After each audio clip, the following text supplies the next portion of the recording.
Alors nous sommes mardi, on est donc le 12 Sivan et nous sommes arrivés d'Av Kouf Lamedhe de Bava Batra. Kouf Lamedhe, on est en bas de la page, les 8 dernières lignes. 8 dernières lignes. On a dit dans la Mishnah hier, celui qui dit Ze Ahi Enon et Eman. Si un monsieur il vient et dit moi ça c'est mon frère, on ne le croit pas. On a dit hier dans la Mishnah, c'est-à-dire que si par exemple ils sont deux frères et que le père il a laissé 3 terrains et donc il vient un des deux frères et dit voilà un troisième qui est son frère et l'autre il ne le connaît pas, on verra ce qu'il dit l'autre. Alors on a dit dans la Mishnah que les 3 terrains on les partage en 2, les frères véritables, 1,5 chacun, et puis le frère qui reconnaît ce troisième frère, il lui donne la moitié donc du terrain, du troisième terrain. L'autre moitié, il dit bah écoute, t'as amené preuve sur l'autre. Et quand ce fameux frère douteux il meurt, on a dit donc la moitié elle revient chez celui qui lui a donné, évidemment. Et enfin on avait dit qu'ici maintenant ce frère douteux il a acquis des biens, alors on a dit que même les autres frères aussi ils partagent avec lui, puisque c'est un frère qui dit aux autres que c'est votre frère, automatiquement, si tu reconnais que c'est leur frère, donc tu partages avec eux. Via la Gemara, maintenant elle demande Vedach Ma'eka'am.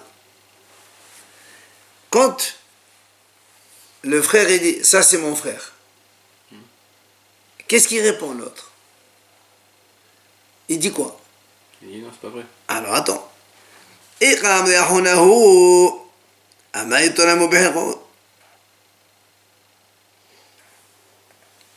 Oui, tout là. Alors, première hypothèse. Il dit, oui, d'accord, c'est notre frère. Alors, dans ces cas-là, pourquoi tu as dit, ce frère douteux, il ne prend que la moitié de celui qui le dit, qui vient informer que c'est le frère? Si les autres, ils sont d'accord, alors on partage à égalité comme tout le monde. Et là, ah, non. Deuxième hypothèse, ils lui disent non monsieur, c'est pas notre frère, on ne connaît pas celui-là. Il dit carrément non. Ah, il dit si c'est non, et ma sefa. Qu'est-ce qui a marqué dans la sefa?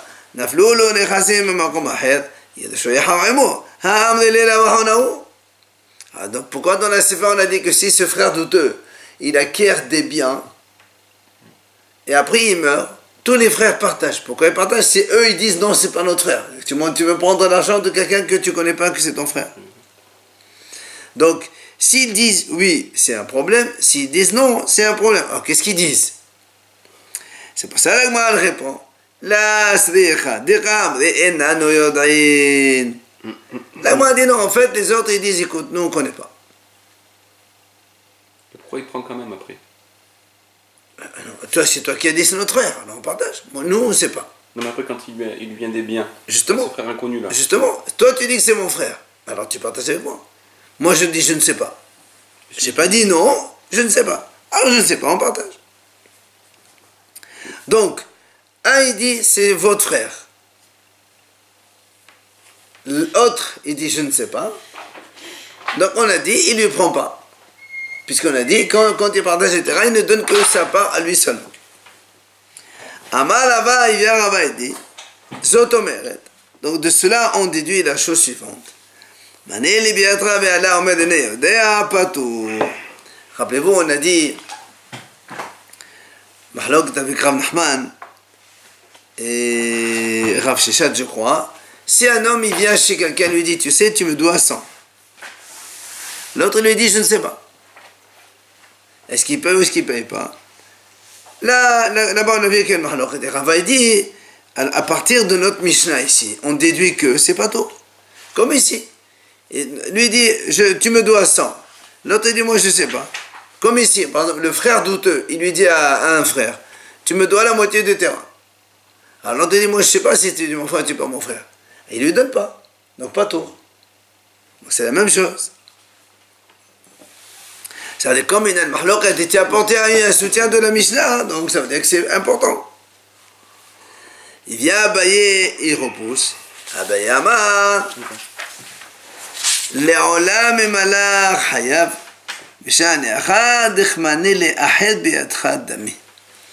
m'a dit non, je peux te dire dans le cas de la mahlok avec Rav Nachman qu'il est hayab, c'est-à-dire que quelqu'un dit à l'autre tu me dois 100 et l'autre lui dit moi je sais pas, je peux te dire que c'est hayab, donc tu peux pas me dire que c'est un soutien pour celui qui a dit pato. Pourtant ici on a dit que pato, ici c'est pas pareil, pourquoi? C'est différent. Ça veut dire que c'est pas un il dit à l'autre tu me dois 100. Ici c'est pas le frère douteux qui vient il dit à l'autre tu me dois le terrain, c'est le frère, un deuxième qui dit ça c'est mon frère, et c'est pour ça que là on a dit qu'on lui donne pas, mais ça veut pas dire que normalement quand quelqu'un il dit à une autre personne directement tu me dois 100, l'autre il dit je sais pas, c'est pas la preuve que c'est pas tout, et c'est différent. Après on a dit dans la Mishnah mais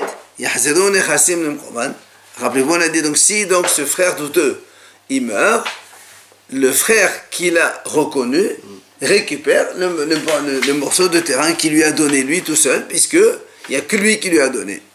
Et après on a dit aussi que si ce frère douteux il acquiert des biens et après il meurt, tous les frères partagent comme on a dit tout à l'heure. Alors Rava il pose une question.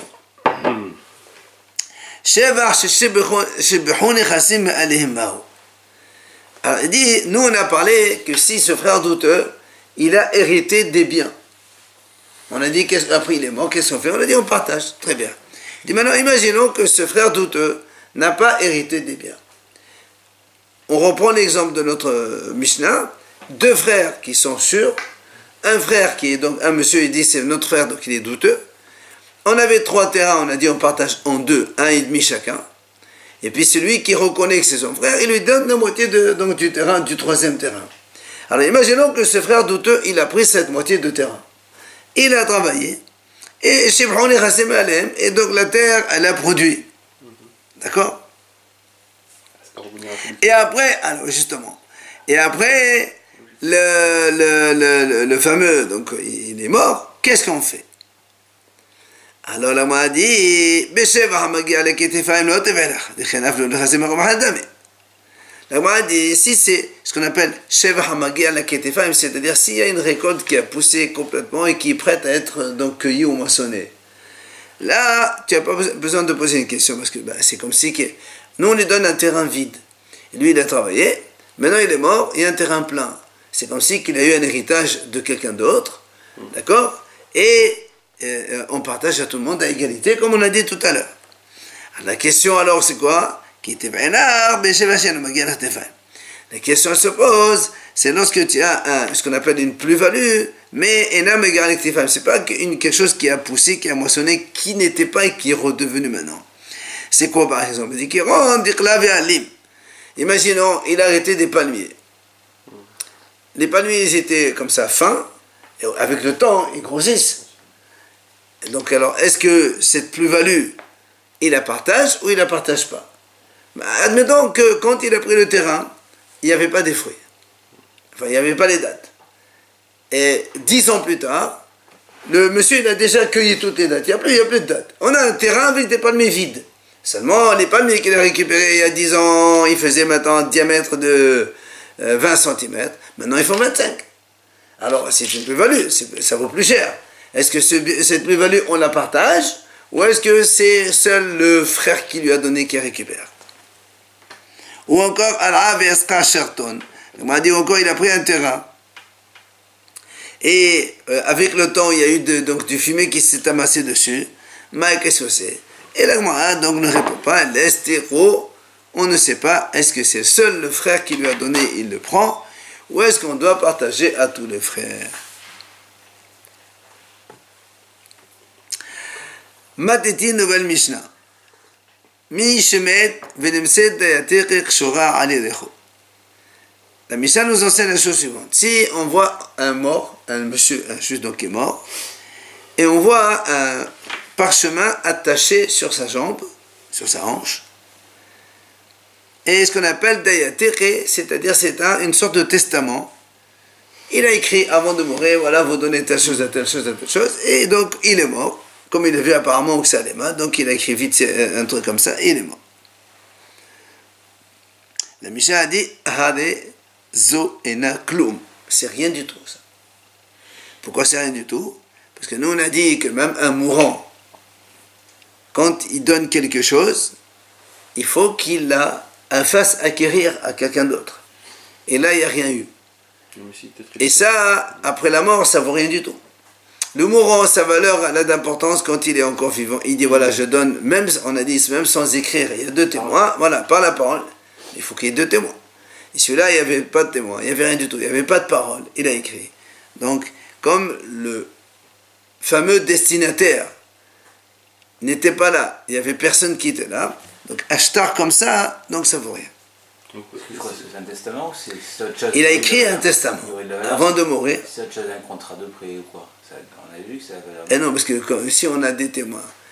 Là, ici, on a trouvé un document signé, évidemment, sur lui, mais seulement, comme il n'a pas donné au destinataire, c'est comme si moi, j'écris un papier, je fais un cadeau à quelqu'un, je le laisse chez moi. Ben, tant qu'il est chez moi, l'autre, il n'a rien du tout. Moi, j'ai écrit, voilà, je vais donner une voiture en cadeau à Réhouven. Et je signe. Est-ce que Réhouven, il prend la voiture? Mais non, tant qu'il n'a pas le papier en main, il ne peut rien faire. Voilà aussi. Il est chez lui, on ne peut pas le donner après la mort. C'est pas possible. Lui, il a fait exprès de faire ça. Enfin, quand même. On ne sait pas, nous, quelle était son intention. Après, s'il y a des témoins qui reconnaissent son écriture et sa signature. Et alors? Bah, quand même. Alors, donc, tu ne l'as pas en main. Monsieur, quand encore une fois, j'écris, je donne un cadeau à quelqu'un. J'écris, voilà, devant 2 témoins, je signe. Mais le papier est encore chez moi. Tant qu'il est chez moi. Le fait qu'il s'est attaché sur la main, c'est sa volonté. Oui, et alors? Il peut changer la vie tant qu'il est pas. Maintenant, Zikabal et Aher. Si maintenant, il a fait ce fameux mort, avant de mourir, il a fait ce qu'on appelle, donc kinyan, acquisition à quelqu'un d'autre. Il a donné à quelqu'un, il a dit voilà, tu soulèves ça pour Réhouven, pour Shimon, pour etc. Ben menayorshin, ben shena menayorshin, de balaw chayamim. Donc c'est là où on dit donc un mourant, quand il va donner quelque chose, que le destinataire fasse partie de ses héritiers potentiels, ou que le destinataire ne fasse pas partie des héritiers potentiels, des valeurs Chayamin, ce qu'il dit, c'est valable, puisque non, lui, il a le droit de part. Donc avec la parole, il fait acquisition, ça suffit. Il y a des témoins, non, aussi? Évidemment. Gmara Tano Rabanan. La Gmara ramène ici Hachamim qui enseigne. Ezihi dayatir. Qu'est-ce qu'on appelle dayatir? Et le mot dayatir, donc c'est quoi? Il dit Kol shekatuba datehi lemekam velehiyot. En fait, c'est un jeu de mots pour dire que dayatir, c'est une construction de datehi lemekam velehiyot. Dayatir. Datehi. Ça veut dire que lui, il dit je veux qu'on fasse ça. Le mourant, il dit comme ça. Alors là, on m'a dit, dans ces cas-là, quelle est la différence par rapport à un cadeau ordinaire? Alors, c'est quoi une matana? Comment on écrit dans la matana? La Gemara a dit, quelqu'un qui donne un cadeau par exemple, il dit voilà, je donne un cadeau, un terrain, mais à partir d'aujourd'hui, et après la mort. C'est-à-dire, quand on donne, il dit, à partir d'aujourd'hui, je te donne le terrain. Et quand il dit après la mort, c'est-à-dire, puisque moi, le monsieur il est encore vivant, donc il peut profiter encore du terrain lui-même, c'est comme si, qu'en fait, il lui donne le fond maintenant, et les fruits, après que lui meurt, parce que tant qu'il est là-bas, c'est comme si quelqu'un, par exemple, lui donne un immeuble, enfin une maison. Il dit, voilà, je te donne la maison. Il écrit, je te donne cadeau cette maison. Il écrit, à partir d'aujourd'hui et jusqu'à après ma mort. Ça veut dire quoi? À partir d'aujourd'hui, elle est à toi, mais tu ne peux jouir qu'après ma mort, parce que moi j'y habite dedans, tu l'auras après la mort. C'est ce qu'on appelle donc matana. Ça c'est quelqu'un en bonne santé, il fait un cadeau. Alors là, moi dit,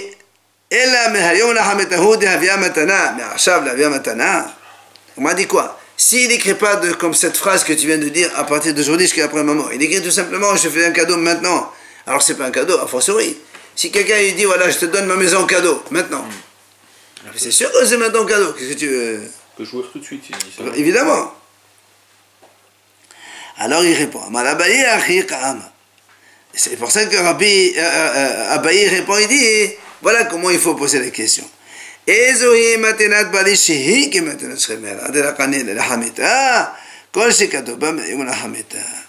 dit en fait la question elle était comment on peut trouver un cadeau qui aurait les mêmes on va dire conséquences qu'un cadeau d'un mourant. C'est-à-dire un mourant, quand est-ce que ça prend effet? C'est quand il meurt. Un mourant il dit voilà, je donne mes biens à telle personne. C'est quand il meurt qu'on donne les choses. S'il ne meurt pas, bon, on verra un peu quelles sont les conséquences.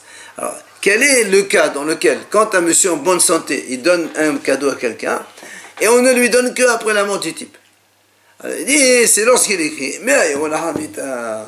Non, il dit qu'il était propriétaire de même. Voilà. Il a jouissance après la mort. C'est ça. Le mourant, c'est pas ça. C'est exactement pareil. C'est quoi le mourant? Et si le mourant, il met 2 ans à... Ben voilà, il aura la jouissance qu'après la mort. Mais il est propriétaire à partir du moment où il... Ouais, c'est ce qu'on dit. Alors, l'Agmal ramène ici à Rabba Baravuna. Il était Bersada de Veraf. Il y avait une sorte de terrasse dans les Shiva d'Orab. Il vient, il nous donne un enseignement au nom de Rabbi Yohanan. Il dit שכיב מהרע שאמר כתבו ותנו מענה לפלוני ומת. אין כותבים ונותנים שמילו גם על הרנותו אלא בשטר ואינסטה לחמת. Il dit voilà, il y avait un mourant, il y avait deux messieurs, deux témoins, tout le monde était là. Il leur dit comme ça, écrivez, quitte-vous, écrivez dans un shtar. Et donnez à telle personne, Réhouven, vous lui donnez 100. Parmi ses biens, vous lui donnez 100 à Réhouven. Et après il est mort. Alors, Rabba, il dit comme ça, on n'écrit pas et on ne donne pas. Pourquoi? Pourtant, il a dit écrivez et donnez. Oui, il dit, parce que chez Mé, le gamal alors, quand il a dit écrivez, pourquoi il a dit écrivez et donnez? Il aurait pu dire directement donnez. S'il a dit écrivez et donnez, ça veut dire qu'il voulait qu'on écrive dans un shtar. Il lui fait un kenyan avec shtar, avec un contrat. Or, comme lui, il est mort, comment tu veux qu'il donne un contrat alors que lui, il est mort? Non, c'est pas possible. C'est pour ça qu'on n'écrit pas. Pas à ta manière de quelqu'un, on a dit qu'on pouvait. Quand il parle par la parole, lui il n'a pas dit donner, il a dit écrivez et donnez. Pourquoi tu dis écrivez? Si tu veux donner, tu dis donner à monsieur. S'il a dit donner à quelqu'un X 100, il y a deux témoins ici, c'est terminé. On dit on applique la parole du mourant même orale. Or là il a dit écrivez, alors ça ne marche pas. Donc on ne peut pas donner un shtar après la mort de quelqu'un, c'est pas possible. Amal Eola Bel Hazar. Donc ça c'est Rabba Baravuna qui a dit au nom de Rabbi Yohanan. Amal Eola Bel Hazar Izdaharuva. Rabbi Hazar a dit faites attention à ce qu'il a dit. Ça veut dire que ce qu'il a dit c'est très important, c'est une halakha importante qu'il a amenée au nom de Rabbi Yohanan. Rav Shizvi Amar Rabbi Hazar Amar Rabbi Amanud B'Hanan Izdaharuva.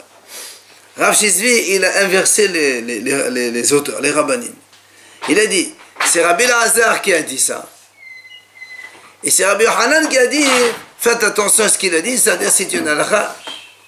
Attention. Amar Rav Nachman ben Ishaq, il vient Rav Nachman ben Ishaq, il dit, Kivaté de Rav Shizvi Mistavra. Rav Nachman, il dit, c'est plutôt cette version qui paraît logique. C'est Rav Shizvi qui a dit, Rabbi Lazar il a dit ça, et Rabbi Yohanan il a dit faites attention. Pourquoi? Parce que il a Rabbi Lazar Rabbi Yohanan se dit Rabbi Lazar.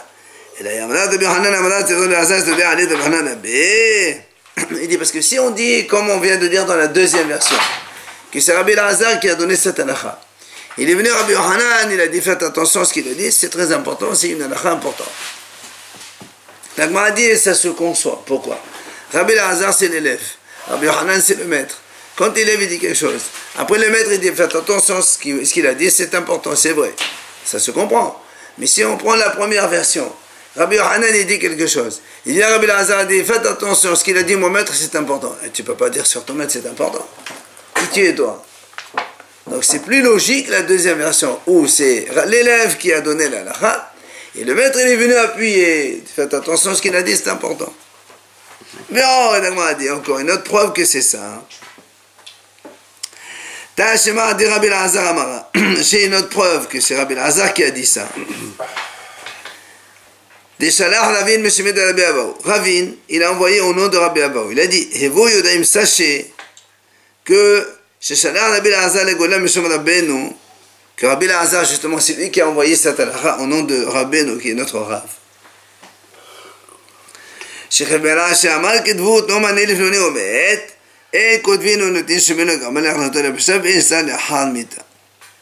leur a dit comme ça, donc Rabbi Elazar, il a dit justement ce cas, que si un shriv vera, un mourant, il a dit écrivez et donnez 100 à telle personne, après il est mort, et on ne donne pas. On ne écrit pas, on ne donne pas, parce qu'il a dit écrivez. Et comme il est mort avant d'écrire, et qu'il n'a pas donné ce shtar, donc on ne peut pas donner un shtar après la mort de quelqu'un si lui-même il ne l'a pas donné. Mais s'il dit écrivez, donnez et qu'il a donné avant la mort, ça marche. Ah ben, ça marche, donc il a donné, c'est bon. Et ça, c'est ce qu'il a dit Rabbi Elazar. Maintenant, la Gemara dit là-bas, Rabbi Yochanan Amar Tibadek. Sur ce, Rabbi Yochanan, donc sur cet enseignement, Rabbi Yochanan il a dit Tibadek, c'est-à-dire il faut vérifier. Alors la Gemara a dit qu'est-ce que ça veut dire qu'est-ce que ça, tu vas vérifier quoi? Il est venu Ravdimi, il a expliqué qu'est-ce que ça veut dire on vérifie, il dit voilà comment on vérifie. Dayatire mevatel dayatire. Il a dit Ravdimi, nous savons une chose. Ça veut dire quoi? Pourquoi on vérifie? Parce que dayatire mevatel dayatire. Imaginons un monsieur, il écrit un testament. Un mourant, donc il écrit un testament. Et après on trouve un autre testament du même mourant. Et qui sont contradictoires.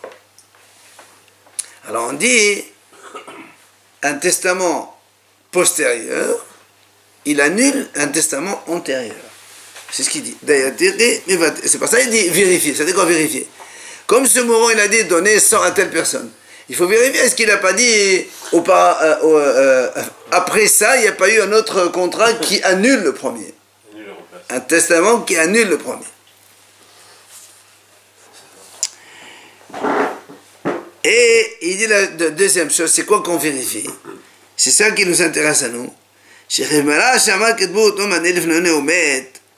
voilà ce qu'il a dit Rabbi Hanan, il faut vérifier. Qu'est-ce qu'on vérifie? Il dit comme ça. Si un mourant, il a dit, écrivez et donnez un 100 à telle personne. Et après, il est mort. Il dit comme ça. Il dit en vérité, qu'est-ce qu'il faut vérifier? C'est qu'il faut vérifier la chose suivante. On voit, quand le mourant il a dit écrivez et donnez, est-ce qu'il voulait vraiment donner?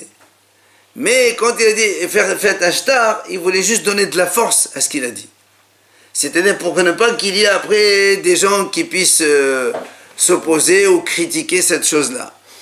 Donc c'est pour ça que si on voit que de l'intention du mourant c'est que vraiment il voulait donner, et quand il a dit écrivez, c'est pour plus donner de force à ce qu'il va faire, alors là après il est mort, on donne. Sinon ça veut dire que pour lui il fallait écrire un shtar et donner, c'était la seule façon de faire acquérir. Comme il est mort, alors on ne donne pas de shtar après la mort. C'est ça qu'il a dit, en fait on vérifie quelle était réellement l'intention du mourant. Est-ce que vraiment il voulait donner, mais pour donner plus de force il a dit écrivez? Dans ces cas-là on donne. Ou bien non, il voulait donner seulement par un shtar, et le shtar dans ces cas-là on ne peut pas le donner parce qu'après la mort on ne peut pas donner de shtar. C'est ça qu'il a dit Tibbader. Hein? Sa parole elle aurait suffi. Oui, mais des fois tu as besoin. Donc c'est un plus. Oui, justement c'est un plus.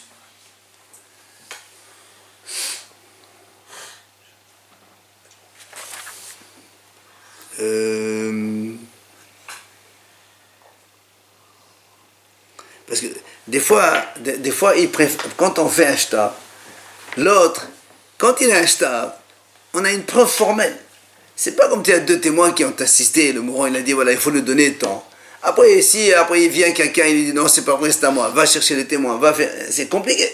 Alors que quand il y a un shtar, c'est la preuve formelle que c'est à la personne qui peut t'enlever quoi que ce soit. C'est pour ça qu'on dit ici, on vérifie est-ce que le shtar que le mourant il a dit il faut le faire, c'est juste pour qu'on lui donne de la force, au destinataire qu'il n'y ait pas de problème, ou bien non, son intention c'est donner un shtar et c'est tout.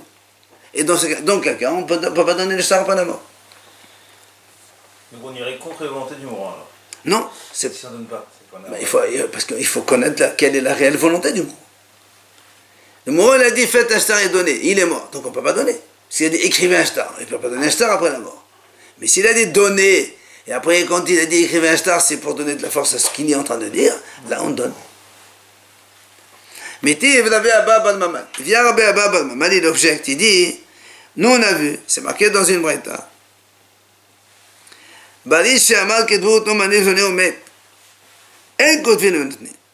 si maintenant il s'agit d'un homme en bonne santé, c'est pas un mourant, un homme en bonne santé, qui a dit écrivez et donnez 100 à telle personne. Oumet et il est mort, alors on n'écrit pas, on ne donne pas, parce qu'il est mort, comme on l'a dit. Alors il dit, là-bas il y a marqué Bali, un homme en bonne santé. On a dit déduit donc, donc tu dis pourquoi on a marqué un Bari, un homme en bonne santé. On a dit un homme en bonne santé qui dit écrivez un shtar et donnez, on ne donne pas après sa mort. Ça sous-entend que si c'est un mourant, même s'il dit comme ça, il faut donner. Or c'est tout le contraire de ce qu'on vient de dire maintenant.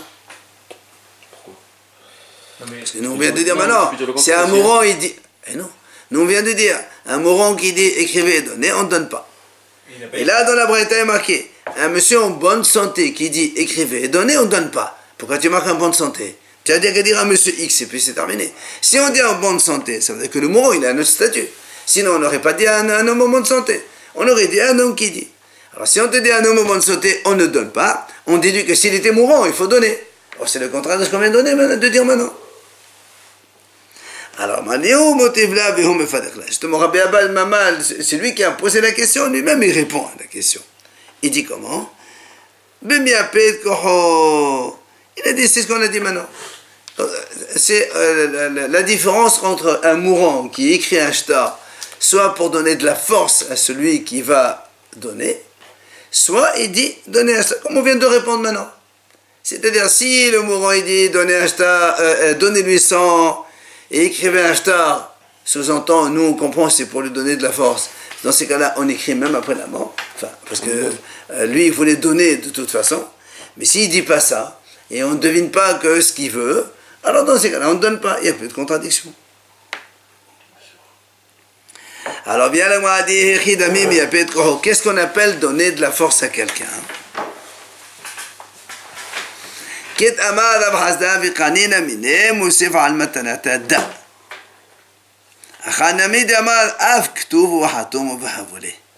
dit justement, comme il a dit Rav Hasda, qu'est-ce qu'on appelle donner de la force à quelqu'un?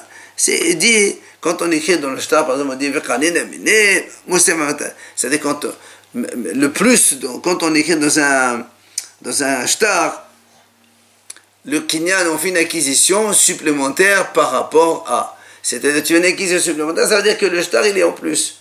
Ce qui est là-bas, la matana, le cadeau, c'est ce qu'il faut. Et là, c'est en donnant la force. Là aussi, il dit comme ça, on dit c'est-à-dire que le mourant, il dit donnez-lui 100 et écrivez aussi un shtar. Donc, tu comprends que le shtar, c'est pour lui donner de la force, parce que lui, ce qui l'intéresse, c'est pour lui donner 100.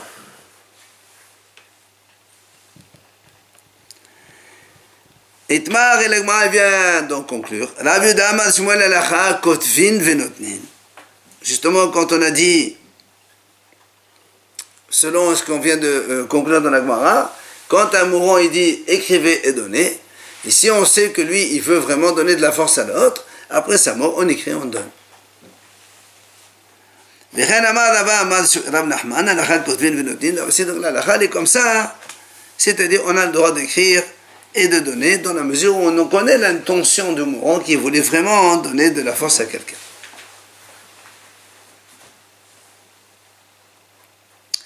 Matidé nouvelle Mishnah. Hakotev nechasao lefanav.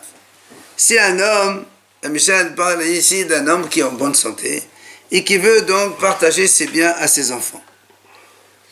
C'est-à-dire shirtov mehayom l'achal mita devre d'Rabbi Yehuda. Quand il dit voilà, je donne tel terrain à ce garçon, tel immeuble à ce garçon, tel truc à ce garçon, etc. il doit écrire dans le contrat Mehayom ul Ahad Meta, c'est-à-dire je donne à partir d'aujourd'hui et après la mort. Parce que s'il ne dit pas à partir d'aujourd'hui, s'il dit je donne un cadeau à celui-là, un cadeau à celui-là, un cadeau à celui-là, comme le cadeau ne prend effet qu'après la mort, après la mort on ne peut pas faire de cadeau. Donc tout ce qu'il a dit c'est nul. Donc, il est obligé d'écrire à partir de ce jour je le donne et après la mort. Comme ça on sait qu'en fait il lui a donné aujourd'hui mais qu'eux ils ne peuvent jouir qu'après la mort. Ça c'est Rabbi Yehuda qui dit comme ça. Pour donner des biens donc à quelqu'un qui est en bonne santé, il veut donner des biens à ses enfants, il doit écrire mais à Yom al-Hamita. Sinon, c'est pas valable le cadeau. Rabbi Yossé Omer, il y a Rabbi Yossé, il dit Eno Sadir. Rabbi Yossé dit pas du tout, il n'a pas besoin d'écrire à partir d'aujourd'hui. Pourquoi il n'a pas besoin d'écrire selon lui? Parce que la date du jour, elle fait preuve. Si tu mets la date d'aujourd'hui, on est 12 Sivan, 5777, et l'autre il meurt dans 10 ans. Bon, on a compris qu'il a fait le don depuis 10 ans. Il n'y a pas besoin de marquer à partir d'aujourd'hui, après la mort. Lui, quand il dit je donne mes biens, mon terrain à tel enfant, mon terrain à tel enfant, tel enfant, ça veut dire qu'il veut après sa mort. Donc on a compris qu'il a écrit ça à la date du contrat. Donc il n'y a pas besoin de marquer à partir d'aujourd'hui, selon Rabbi Yossé.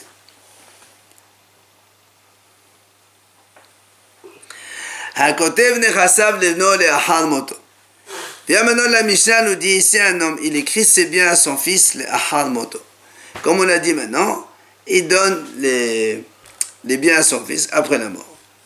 Alors, on a expliqué que le terrain, il appartient au fils, et le père, il continue à profiter jusqu'à sa mort. Et après sa mort, le terrain, il récupère aussi les fruits.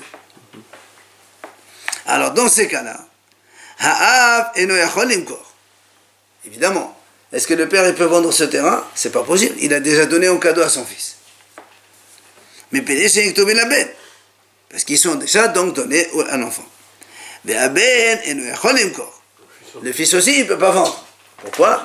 Le Pédé, c'est un Besutav. Il est encore chez le père. Juste de fruits. Il ne peut pas vendre son propriété. Et non, il a déjà donné. Le père, il garde quand même son... Alors, c'est dommage, la Mishnah nous dit maintenant, si maintenant, imagine, le père, il a vendu le terrain. Pardon. Le père, il vend le terrain. Qu'est-ce qu'on fait? La Mishnah a dit, attends, le père, quand il vend le terrain, il vend quoi? Que les fruits. Parce que le terrain, il a déjà donné à son fils. Alors, donc, je dis, effectivement, il peut vendre. L'acheteur, il profite des fruits jusqu'à la mort du père. Dès la mort du père, ça passe directement au garçon. Qui a vendu? Justement, c'est le père qui a vendu. Eh bien, mais tu ne peux pas vendre un terrain qui n'est plus à toi. Le père, il a déjà donné ce terrain à son fils. Mais quand il est vivant encore, quand on dit il donne le terrain à son fils, il lui donne uniquement le fond. Mais après sa mort à lui. En attendant, le père, il va profiter des fruits.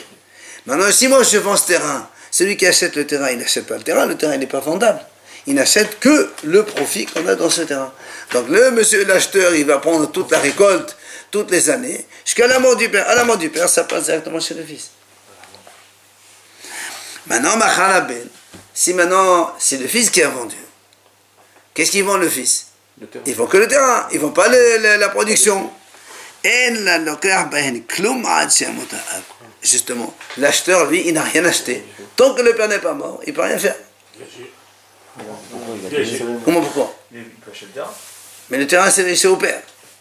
L'usufruit, c'est au père. Le père, il a donné le terrain au fils. Oui, mais après la mort. L'usufruit. Voilà. Non, l'usufruit, c'est pour lui. C'est le père qui a voilà. Maintenant que le fils, il a vendu, tu ne peux pas vendre un terrain qui n'est pas à toi. On a dit qu'il ne peut pas vendre le père parce qu'il a déjà donné au fils. Le fils, il est propriétaire. Non, le fils, il est propriétaire qu'après la mort. Parce que le père, il a encore les fruits. Qu'est-ce qu'il interdit au père alors de rendre, même s'il a donné, alors il n'a rien donné. Si, après la mort, c'est automatique, ça devient au fils. Après la mort, c'est automatique. Mais tant qu'il est vivant, le père, il a l'usufruit. Personne ne peut vendre. Non, le fils ne peut pas vendre. En fait, tous les deux peuvent vendre, mais ça dépend ce que tu as. Si c'est le père qui vend, le père il ne vend que les fruits. Et si c'est l'enfant qui vend, il vend que le fond. Dans les deux cas, l'acquisition finale ne se fait qu'après la mort. Mais c'est plus facile pour le père de vendre que pour le fils, parce que le fils, il n'est pas propriétaire. Mais si, au contraire, le fils, ils vont viager, c'est ça, viager. Voilà, il vient. Il te vend, attends que le père est mort, tu récupères tout. Les prières tous les jours. Là, je les cache. D'accord? Alors, l'Agma dit, pose une question. Allez, une seule idée, on arrête là. L'Agma pose une question.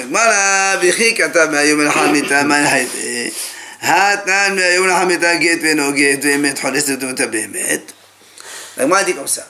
Nous, on vient de dire ici chez nous, celui qui écrit, donc, un monsieur qui écrit ses biens à son fils, selon Rabbi Yehuda, il lui a démarqué à partir d'aujourd'hui et après la mort. On a dit au début comme ça, d'accord? Il faut qu'il écrive à partir d'aujourd'hui, je donne le cadeau, mais tu n'en prendras possession qu'après sa mort. L'Agma dit, et alors s'il a écrit ça? Pourtant, nous, on a vu dans la Mishnah de Gittin, là-bas c'est marqué, si un homme, il donne un guet à sa femme, il lui dit, voilà, le guet, il est valable à partir d'aujourd'hui et jusqu'à après sa mort. Là-bas, on a dit, guet, ve'eno guet. Quand il dit à partir d'aujourd'hui, ça veut dire elle est divorcée. Mais après, il dit non, que seulement après sa mort, ça veut dire qu'elle n'est pas divorcée qu'après sa mort. Donc c'est contradictoire ce qu'il est en train de dire. Là-bas, la Mishnah dit, on est dans le suspens. Et qu'est-ce qu'on fait? Pardon. S'il est mort, le monsieur, imaginons qu'il n'a pas d'enfant. Alors, si tu la considères qu'elle est divorcée, elle ne fait pas hiboum. Et si tu considères qu'elle n'est pas divorcée, elle est veuve, elle doit faire hiboum s'il n'a pas d'enfant. Et qu'est-ce qu'on fait? On a un safek. Là-bas, on a dit, comme elle est dans le safek, on lui fait halitza, mais on n'a pas le droit de faire hiboum, parce que hiboum, peut-être qu'elle est divorcée. Et comme on ne peut pas la laisser sortir comme ça sans rien, on lui fait quand même halitza. D'accord? Des chaussées, tout ça. Donc tu vois bien que quand on dit Mayom la Hameta, c'est contradictoire. Alors comment ici tu me dis le père il écrit à son fils à partir d'aujourd'hui et après la mort? À partir d'aujourd'hui, ça veut dire c'est aujourd'hui qu'il est en terrain. Après sa mort, ça veut dire le terrain qu'il a qu'après sa mort. Alors c'est contradictoire. Pour lequel on n'avait pas dit que c'était parce que les conséquences sont graves, alors donc on était marmire, tout ça. C'est parce que l'Agma a dit. L'Agma répond comme ça. Hatam mesapcha lanitna havi hazaravi. L'Agma a dit c'est pas pareil du tout. Là-bas dans le divorce, on a un safek. Parce que quand il dit tu es divorcé aujourd'hui, et après il dit et après la mort. Après la mort, ça contredit aujourd'hui. Oui ou non? Alors nous, on ne comprend pas. Est-ce que ce qu'il veut dire, c'est un tnaï, c'est-à-dire le divorce n'aura lieu que après sa mort? Ou bien, en fait, il a dit tu es divorcé, après il veut changer d'avis. Il dit non, après la mort. Donc, soit, en fait, il est en train de mettre une condition au divorce, soit il est en train de revenir sur sa décision. Il dit, tu es divorcé aujourd'hui, après, non, pas aujourd'hui, après la mort seulement, tu es divorcé. Sous-entend, tu n'es pas divorcé. Quand on écrit, on peut donner deux tendances, quoi. Mais le problème, c'est qu'il est mort après. C'est ça le problème. C'est que lui, il a écrit, mais Ayam la Hameta, et après il est mort. Est-ce que ça veut dire quoi? On peut faire des erreurs de formulation, mais alors, quand on écrit... Alors, comment tu expliques ça? Alors, comment tu expliques ce terme contradictoire? Tu es divorcé aujourd'hui et après la mort. Elle est aujourd'hui ou après la mort? Ça, tu ne peux pas être les deux. On n'avait pas vu, c'est quand les gens partaient à la guerre ou... Non, ça c'est autre chose. Il ne dit pas, mais si. Alors donc là-bas, où on a un safek, qu'on ne sait pas quoi faire. C'est pour ça qu'on a donné la décision quoi? Que là-bas, elle fait halitza, mais pas des boum. Parce qu'on ne sait pas quelle était réellement l'intention du monsieur. Mais ici, quand le père dit à partir d'aujourd'hui et après la mort, on sait très bien que le père, ce qu'il veut, c'est donner le terrain maintenant et lui garder les profits jusqu'à sa mort. Et après, pour l'autre, il prend le profit. C'est ça, en fait, quand on donne un terrain. Donc ici, c'est clair. Parce que s'il ne veut rien lui donner, il n'a qu'à se taire. Voilà. Donc c'est pour ça que quand tu lui dis, tu prends le terrain à partir d'aujourd'hui après la mort. Si tu prends aujourd'hui, tu ne le prends pas après la mort, tu le prends aujourd'hui. Et si tu prends après la mort, tu ne le prends pas aujourd'hui. Alors qu'est-ce que ça veut dire? Alors ça, on a compris que le fond, le terrain, tu le prends maintenant. Mais moi, je continue à habiter dans cette maison jusqu'à ce qu'il meure. Et après, tu prends la maison. Dans le cas de la divorcée. Dans le divorce, on ne peut pas dire ça. Voilà. On a un safek. C'est pour ça. Donc l'expression employée ici et là-bas n'est pas du tout la même. Mais Ayom la Hamita ici, c'est compréhensible. Mais Ayom la Hamita dans le guet, elle n'est pas compréhensible du tout. Donc c'est pour ça qu'on ne peut pas donner les mêmes choses. Et donc il n'y a pas de contradiction, c'est complètement différent. Exactement.